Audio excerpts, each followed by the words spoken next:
नमस्कार, मैं डॉक्टर तरुण निर्मानी सबसे पहले आप सब लोगों को वर्ल्ड फार्मासिस्ट डे की शुभकामनाएं देना चाहता हूं। वर्ल्ड फार्मासिस्ट डे इस साल की जो थीम है वो है ट्रांसफॉर्मिंग ग्लोबल हेल्थ। अगर मैं इस टॉपिक के ऊपर, इस थीम के ऊपर बात करूं तो इसका जो मेन मुख्य उद्देश्य जो है वो सिर्फ यही है कि इंप्रूव करना है हमें status of health care globally.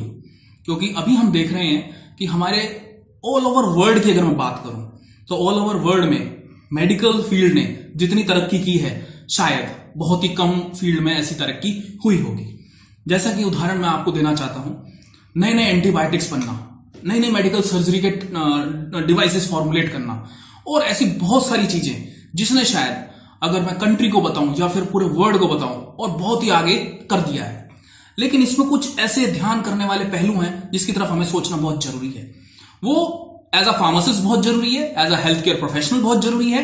और ये जो वीडियो है ये खाली फार्मासिस्ट के लिए नहीं है, इसको अगर एक नॉर्मल लेमैन भी सुनेगा, क्योंकि मैं अभी आपको जो चीजें बताने जा रहा हूं आप लोगों को पता लगेगा कि ये लेमैन के पॉइंट ऑफ व्यू से भी कितनी इंपॉर्टेंट है।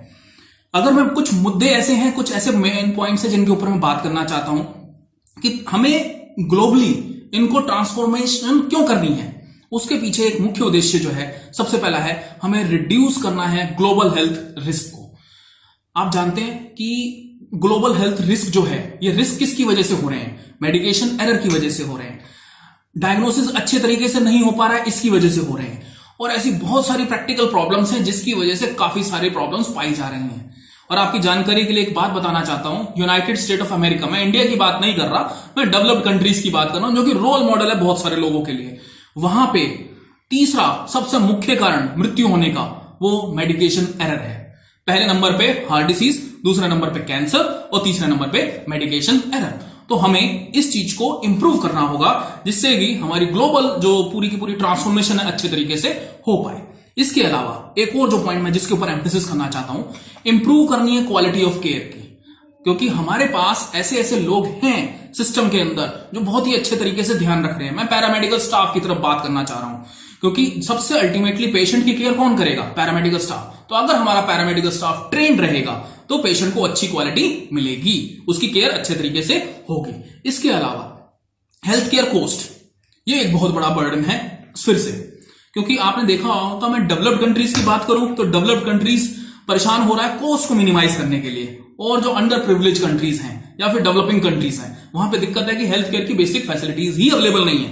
मैं कहीं दूर नहीं जा रहा हूं, कोरोना वायरस को देख लीजिए। इस कोरोना वायरस ने पूरे वर्ल्ड की पोल खोल के रखी है। ऑल्दो ऐसा नहीं है कि बहुत सारे लोगों ने एफर्ट्स नहीं किए, लेकिन इसके बावजूद भी ऐसा ऐसा काम हुआ है जिसको आप इमेजिन नहीं कर सकते हैं। कोरोना वायरस जिसकी वैक्सीन नहीं बनी है, हॉस्पिटल में एडमिट हो रहे हैं और बिल कितना सबमिट कर रहे हैं आप सब जानते हैं। तो मेरा सिर्फ आप लोगों से यही अनुरोध है कि आप अच्छे तरीके से अगर काम करेंगे तो ये सारी की सारी चीजें अपने आप मिनिमाइज हो सकती हैं। इसके अलावा गवर्नमेंट हॉस्पिटल्स की अगर मैं बात करूं, वहां पे फिजिशियंस का अभाव है, डॉक्टर्स का अभाव है और पैरामेडिकल स्टाफ का अभाव है। अगर ये अभाव रहेगा तो अच्छी हेल्थ केयर सर्विसेज मिल पाएंगी? नहीं मिल पाएंगी। तो ऐसे बहुत सारे अनगिनत पहलू हैं। इसके अलावा एक और इंपॉर्टेंट पॉइंट, जो करप्शन है हेल्थ केयर सर्विसेज में, उसमें मैंने आपको एक छोटा सा एग्जांपल दिया कि 1-1 लाख का बिल एक कोरोना पेशेंट का बन के आ रहा है। इसके अलावा सैनिटाइजर्स को ले लीजिए, इन दिनों सैनिटाइजर की जो मारामारी हुई, ये क्या है? करप्शन ही तो है, जिसमें लोगों ने पता नहीं कितना कमाया। मास्क, एक छोटी सी चीज जो 2 रुपए में 5 रुपए में मिलकर बन के तैयार हो जाती है, उसके ऊपर इतना करप्शन। तो ऐसे अनगिनत पहलू हैं जिनको शायद मैं डिस्कस करने जाऊंगा तो टाइम मेरे पास कम बचेगा।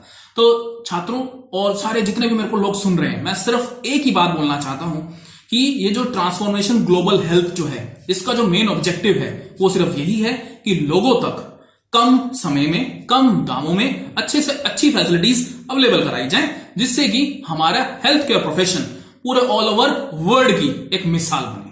Proud to be pharmacist. जय फार्मेसी। Thank you.